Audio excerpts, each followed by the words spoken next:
Read it silently in your mind, close your eyes and recite it in your mind. Say it out loud, and again with the eyes closed.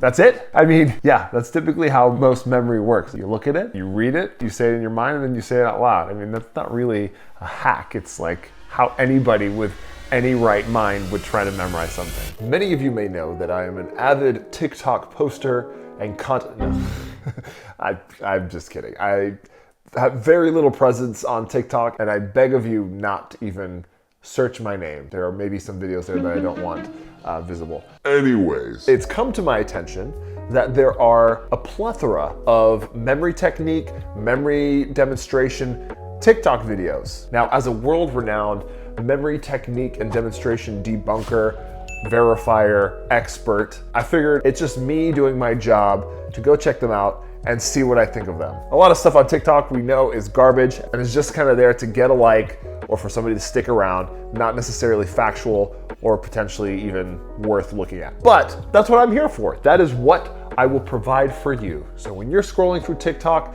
and mindlessly stopping at something that says, hey, this could help your memory, or this will help you ace some tests, try this memory trick, you'll know whether to keep scrolling or not. So let's dive in. I have no idea what we're gonna find here. A bit nervous, to be honest, but yeah.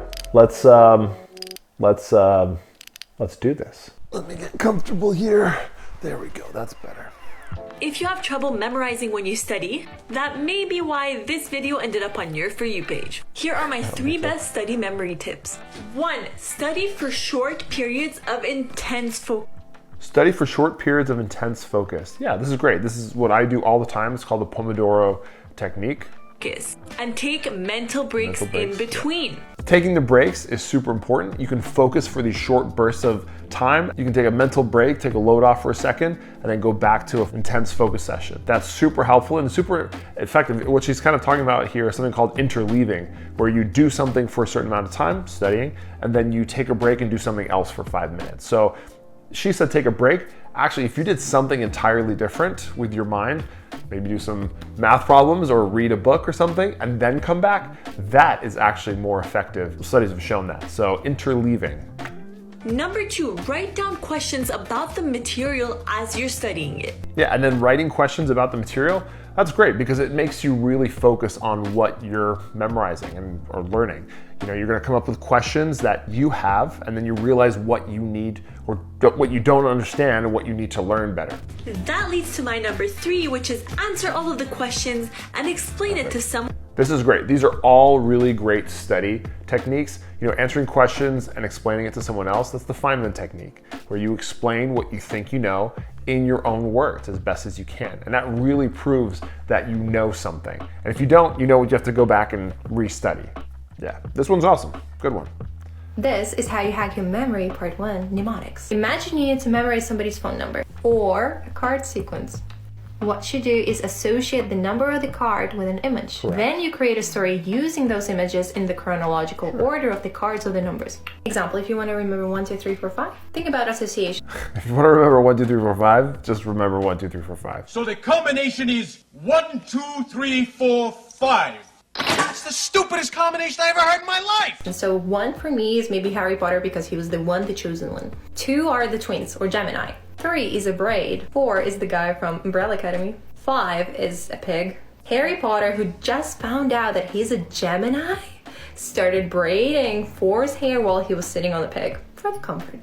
Yeah, I mean, that's great. That's she has a system for turning numbers into images and then linking them into a story. That's great. More effective than that is to have maybe every 2 digits represent 1 image. That will get you further. And if you want to go even further than that, 3 digits per image would be. In 2006, a man named Clemens Mayer memorized 1,040 random digits in half an hour. Is that correct? 1,040 digits? In half an hour? I don't think so. Let's double check that. I don't think those stats are correct. Competitions, World Championships, 2006. Clemens Mayer, he was the winner, I remember him. I've never met him.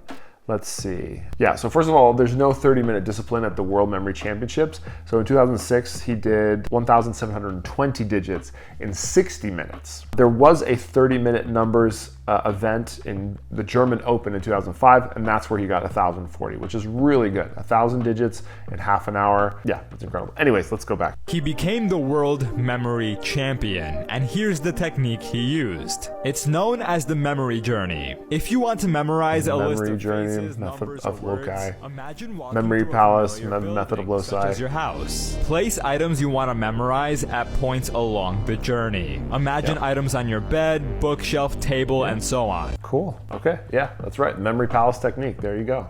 I'm going to teach you how to memorize anything Ultimate memory quickly hack. and easily. You can use this to study for an exam or as just a cool party trick. I memorized all the US presidents in order as well as all the states and capitals in about an hour using this technique. The idea is linking together short-term memory and long-term memory. Short-term memory is going to be the list of things you want to memorize. And for long-term memory, we're going to pick a location. So memory palace. you know. I've never heard somebody kind of refer to it that way, but yeah. I would imagine this is going to be a very common theme. It's so weird for me, honestly, to hear people who are not in the memory world talk about this. It's what I do for a living, and I usually blow people's minds when I talk about it. So hearing random people just talk about it on TikTok like it's something they discovered is weird. It feels weird. It feels wrong. I mean, I love that it's being shared, but it just feels like, I don't know. I know that I use this technique in its proper form and to the max. I really know how to use it. I don't know if these people really know how to use it. You know what I mean? It makes me feel weird to see all these TikToks about that. Read it silently in your mind. Close your eyes and recite it in your mind. Say it out loud, and again with the eyes closed. That's it? Yeah.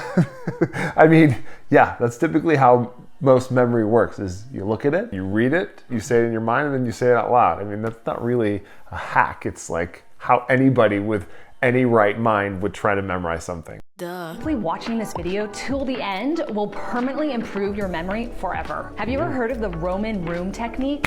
Another memory palace. I mean, it's cool that different people are sharing it in different ways. That's awesome. It feels like somebody's taking this out of my mouth and made a TikTok out of it. Simple trick to instantly boost your memory. Clench your right fist for 90 seconds when learning new information. Clench your left fist to recall the information later. This comes from a study out of Montclair State University, where participants who used this trick had increased brain performance. I've never heard that, and that seems absolutely bizarre that you would clench this fist while you're memorizing the information, and then you would clench the other fist to recall it. I would say you do the same one, because when you're memorizing something, if you do anything physical that's out of the ordinary, that's going to help you remember the information. That's a very obvious thing. So clenching a fist, it doesn't even have to be clenching a fist. It could be something else. Although clenching a fist, I could imagine you can feel that's like the squeezing.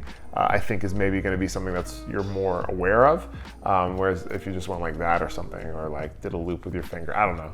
Those aren't as like impactful on your awareness of it. But I don't think the different hands really do anything there. Could be wrong, but it seems kind of sus. 5 ways to improve your memorizing skills. 1. Read it out loud. 2. Try to understand the information first. 3. Write it out multiple times. 4. Test yourself. And 5. Avoid overcramming. Yeah, I mean, it sounds like there's 2 different categories of tips here. There's ones that are like the obvious ones, like if you've never used your memory or studied for anything in your life, you'd read this and be like, oh, okay. I mean, who doesn't do this? I don't understand. And then there's the one that are actually talking about memory techniques, memory hacks, mnemonics. I mean, I guess it's nice to see things like this because you're like, oh, okay, maybe I should do more of that. But man, sometimes TikTok's just like showing you the dumbest things that you should already know or that you're already doing. And you're just like, yes, I will watch this video because it's telling me what I already know. That if you jerk off too much, it can cause severe memory loss. Even though I doubt that would happen to anyone, I'm gonna give you 3 tips on how to... I like that he had that. That was like to lure you in. Studies have shown that if you get a consistent 7 to 8 hours of sleep, your memory will improve. Sure, sleep is important. 2. Get enough sleep. Studies have shown that if you get a consistent 7 to 8 hours of sleep, your memory will improve. 3. Get enough sleep. Studies have shown that if you get a consistent 7... Got this. Get your sleep. Totally right. If you have awful memory and you want to improve your concentration, here's a hot girl tip that will save your life. If you're like me and you have midterms coming up and you have the memory of a freaking fly, well, here you go. You need to eat and drink more rosemary. Rosemary is really good at improving memory and concentration. Makes sure flying from our hot girl All right, tips. so she clearly just read this somewhere. Rosemary is good for memory. Why? How? In general, Smell is a very powerful memory. The sense of smell was one of the earliest senses evolved in our brain. So it actually bypasses a certain part of the brain, the thalamus, which is responsible for kind of delegating where a sense perception will go, if it will go to like the amygdala or the hippocampus. So smell goes directly to those parts. So it kind of bypasses that. So which is why when you have a memory of a smell or something, it just like instantly takes you back. So smell, and maybe it's rosemary because it's such a powerful herb smell. Yeah. Here's how to instantly improve your working memory. Without any extra training, you can improve your working memory with an ability called chunking, which is just a fancy way of saying grouping items together. For example, chunking is key. That's what we do with numbers, cards, all that stuff. Instead of trying to remember, I need to buy bread, mince, cheese, onions, tomatoes, pickles, and mayonnaise, you can simply chunk the 7 items down into one word, in this case, a juicy burger. Yep, this is like the most basic memory technique you can do, is any information that you have, try to compress it into something smaller. Well, not smaller, but try to group it into one thing or fewer things that encompass all the things. So right there, he had a list of basically grocery items, but all in all, it was basically what goes on a burger. So remember the burger rather than like 10 items that need to go on the burger. Yeah. Researchers showed that exercising just one time increases excitatory synaptic current and the number of synapses in the hippocampus for at least 3 days post-exercise. Oh, yeah. You can see right here how the cells have way more branches after exercise, meaning that there is an increased ability for cells to make connections and communicate with each other in the area of the brain responsible for learning and memory. Well said. I love that. And it sounded like she memorized that very well. She said it very authoritatively. I like that. But cool, yeah. Exercise is great for your memory. I didn't know the neuroscience behind it so specifically, so thank you. I'm about to share with you one of the most profound things that I've ever learned, and it will change your life. This is out of the Silva Mind Method. Oh, by the Silva Jose Method, Silva. okay. Anything that you believe you have forgotten is associated with an event. You don't actually forget anything. Get this. Don't know about that.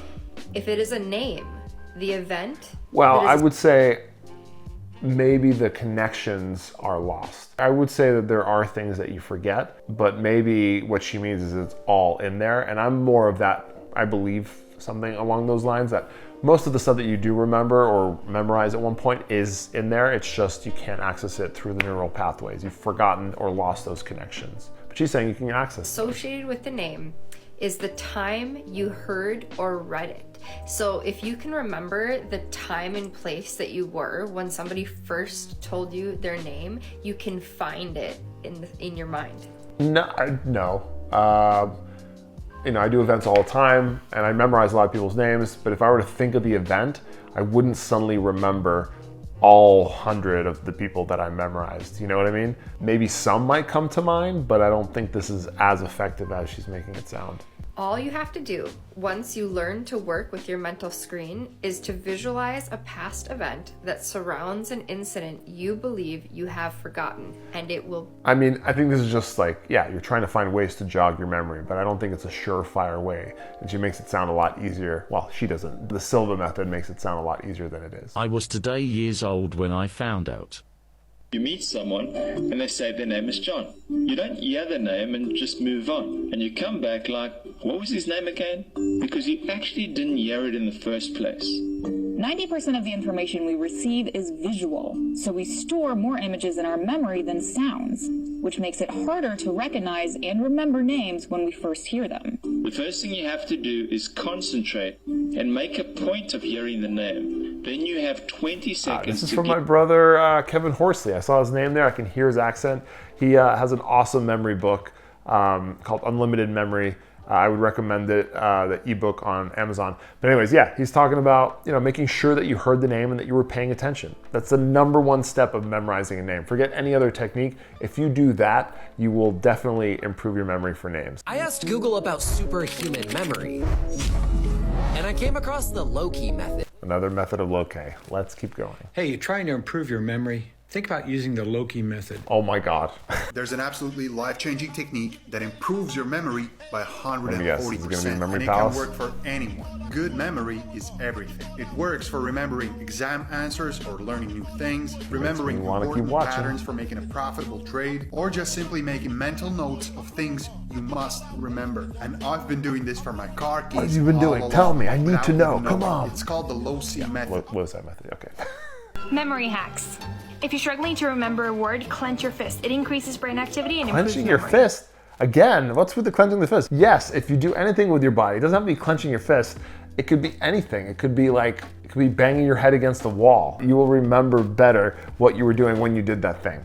Make a mnemonic that's emotional, bizarre, and personal. And this one is actually 4-in-1. This one works especially well for classes like anatomy and history, where there's a ton of terms and bland information. The point of the mnemonic is to decrease the mental load because our short-term memory only holds about 7 meaningful items. That number has changed a little bit over the years, but not much. So try to pick words with emotional connotations, even cuss words, because our brains remember emotional information more than non-emotional information. That's true. Next, you can make it personal. happy, sad, make you angry, make you excited. You're gonna remember it better. Related to ourselves, so we evolved in a way that we will better recall that information. That makes sense. So anything you can personalize or make it important to you, you will remember better. It's a survival technique, right?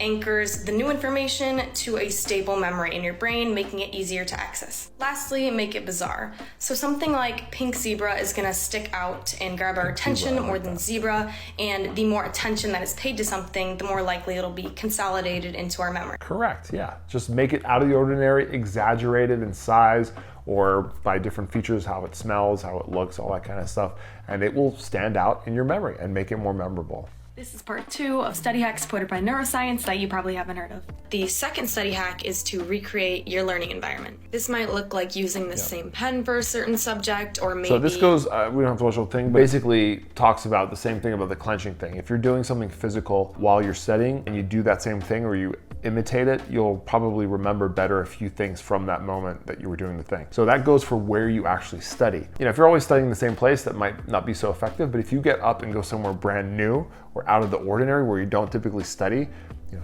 go to a different couch, go sit by the window, go outside, go to a coffee shop. You will probably remember more from that study session than any other because it was so out of the ordinary, and now you're placing yourself in that location when you studied, when you're remembering the thing that you studied there.